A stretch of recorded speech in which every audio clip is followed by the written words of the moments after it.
is Craig, and I'm joined with Michelle and obviously our famous leader there, Mr. Roland. How are we doing, gents? We're doing good. How about you? All good this time, thanks, brother. No, all good, boys, all good. So I'm assuming that we've got obviously a lot to discuss with obviously the way that Legends is going and the direction that we are seeing that is going. And obviously we've got a few gripes, but as well as a few positives. So we'll start off obviously with Michelle. Yeah, we have a lot to discuss. Let's start with the Legends Management Team Newsletter Volume 3. Thank you for your continued support of Dragon Ball Legends. Today we have some additional information about the future updates introduced in July's video and stuff. So first topic, the Legend Pass. The Legend Pass is planned to be implemented in late August 2021. The Legend Pass is a paid for subscription service that renews automatically on a monthly basis. It remains valid for 1 month after the latest payment. So how do you guys feel about that? To be honest with you, I can see they're going on a similar. I mean, I know this is the Legends chat that obviously we're discussing, but it's very similar to what they are doing with the subscription services that they've put onto Dokkan, where you get the obviously 2 subscription packs. I can see what they're doing, but then again, I mean, it's like I put my gripe on before. It's swinging from both sides, from free to play as well as pay to play, and it's focusing more on the pay to play. Listen, when they brought those goodie bags out, I was the first one to sit there and turn around and say, you know what, straight after the anniversary, and then you've got Dokkan's anniversary. I mean, you've got a lot of players there that play Dokkan as well as Legends, and to have back to back, and especially with ourselves, if there's a specific unit that we haven't pulled, i.e. Gogeta Blue, you know, and even the prices, it doesn't justify, considering with what a lot of people have come into the game to try and get those units, and to pay that extra high amount to get those 3 additional tickets so we can get the unit that we want. I'm sorry, but me personally, that's just taken the fun out of it.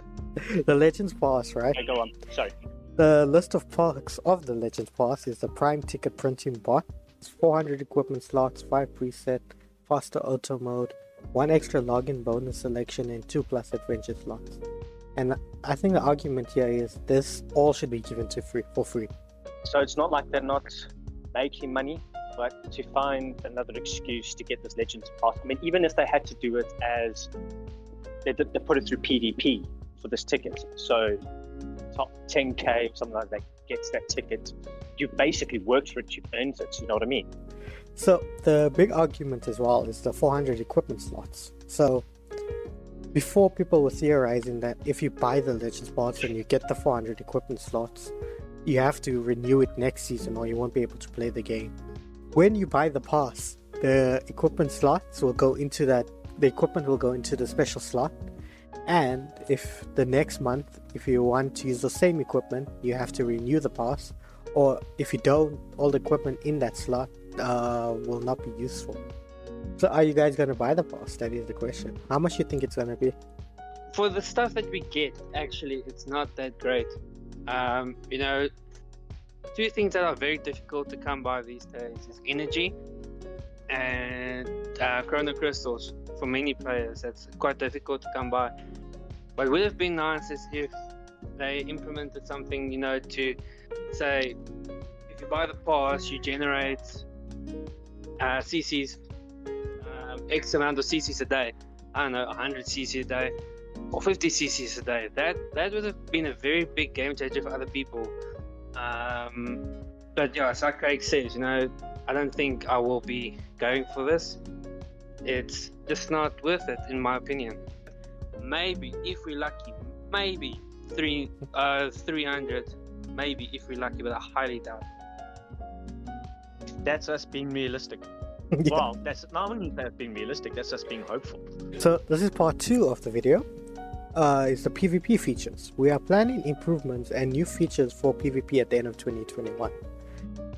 The management and develop teams are both working to make PvP more enjoyable experience for everyone. The list of features include boost characters, a leader slot, and improvements of the ranking system. So the first topic, boost characters. Now, depending on what that is, people are theorizing, since it's like tournaments of power, certain units might get a damage boost. Specifically, I'm assuming the newer units and the older units might get a higher boost. Or it could be units that give more RP. We still don't know much about it yet, but how do you guys feel about it? If you want me to be brutally honest with you, I take with what legends say with regarding to PvP with a grain of salt. Reason for that being is that we've had issues since the first anniversary, actually even before the first anniversary. We've had issues with hackers and, just people just taking the mick, as the English would call it. And, looking at the gameplay and everything else like that, I used to grind to level 50 and everything else like that, but after the first anniversary, where they keep saying, oh yeah, we're going to implement this system and it's going to help out for guys for PvP and everything else like that. All done is that they've given you guys better rewards for your grinding. That's it. They haven't really sorted out the people to make it a fair, even playing field, because you still get those guys that jump on a modded server or something like that. And to be honest with you, it just takes the fun out of the game. When you know for a fact that you've won that game, you've hit the oak, and then they dodge it. And it's just, I'm sorry, but me personally, I've lost my love with PvP a long time ago. Yes, thanks. I agree actually with Craig on that. I used to also grind for top 15k. Tried for top 10k. But now it's like you said, all these hackers and modders, the game's not fun anymore. Like all of a sudden you're in control, and next second this Oxamo rising rushes you twice in a row. Like how do you even do that? You report him and you don't know if anything happens. I don't know. It's just PvP isn't that fun anymore. I'm just playing it for the mission plans. That's all I'm doing for PvP. Part 3, Leader Slot. Z abilities, which are at the heart of the Legends party formation, have had to be carefully considered in conjunction with tags and elements when joining a party. However, these has also led to characters with certain tags being difficult to use for certain players. To expand party building options and to make characters easier to use, we are currently planning a leader slot. The characters placed in a leader slot, of which there is one per party, will receive the following perks. They will receive benefits of all party members' abilities, and that specifies certain tags or episodes, regardless of whether or not they meet those requirements. Their own Z ability that specifies certain tags or episodes will apply to all party members where it ordinarily would not. So this creates new possibilities of viable teams, like adding Goku around powerful opponent and Frieza to tag save. The leader thing, to me personally, I don't really. It could have its benefits. The only thing that I can see that it's got its benefits if it comes to the likes of your co-op raids, even simply your co-op.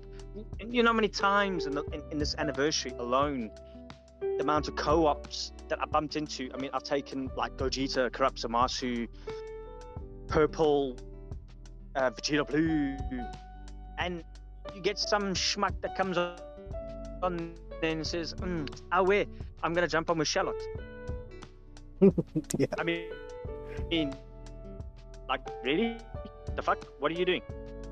But benefits wise, I think they're trying to do it so if you're missing a color on a specific team, for example, like you're missing Broly and Kid Buu for powerful opponent, you don't have a blue, but you do have Cheat Ku, so you can just put Cheat Ku as the leader around powerful opponent. Or if you have like a regen team and you're missing a yellow, like you don't have the LF Piccolo or Demon King Piccolo, you put Angel Vegeta. That's another healer for your team. I just realized it now.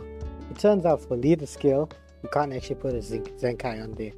They introduced a feature where you can actually switch off a Zenkai, which I think is pretty cool in a way. So if we do events and stuff, we can be like, no, okay, switch it off. So the final discussion of the video is that the other improvements they are working on, and something that we've been waiting for and been asking for so damn long, a rematch option in co-op, and changes to equipment upgrades and shorten all connection and load time, which I don't really have a problem with right now, but at least they're making it faster. But the rematch option in co-op is going to be so amazing. How do you guys feel about it? Yeah, we've been asking for this co-op thing for a very, very long time. No, it's very time consuming and frustrating, you know, after you've done a co-op with a buddy. You have to go back out, go back in, then the game loads. Then the game loads, and then you have to look for the person. It's going to be easier just to, you know, go in, press replay, and you guys can carry on. It's much better. No, most definitely. Because I mean, it's like me and Roddy were discussing. I mean, I think when we did during the 3rd anniversary, when we did the grind for the raid battle for the co-op, we sat there. I mean, I think it was Roland that dropped the bombshell and said, you know what? Not even just so much as a, oh, would you like to restart it, or would you like to replay it, or whatever. Even if it just came down to, instead of having to click a button, search for the guy that you would, you know, like for example, even with our guild battles, searching for the oak that you were supposed to be doing this with, where it could simply just be like, okay, fine, your last person that you selected. Especially guys that do guild battles like ourselves, where we're trying to hit gold tier, everything else like that. Not even just gold tier, but we're just trying to generate the points, and it's just like, okay, fine, we're cool. There's Roland there, bang, cool, bang. But it's like you say as well, we've been asking for so many things for so long, and they say they'll do it, and they don't do it. So it's also a matter of wait and see until it happens. Well, the famous saying of them all, Roland, I mean, I think you'll agree with me on this one, brother, is the fact is that, you know, proof is in the pudding. The fact is that they're going to have to do something drastic there to sit there and change our minds on the aspects of the way this game is going. 100%, I agree with you fully. Thank you everyone for watching. If you lasted this long, please give us a like and a subscribe for our channel. It really helps a lot. Our road to 1 million subscribers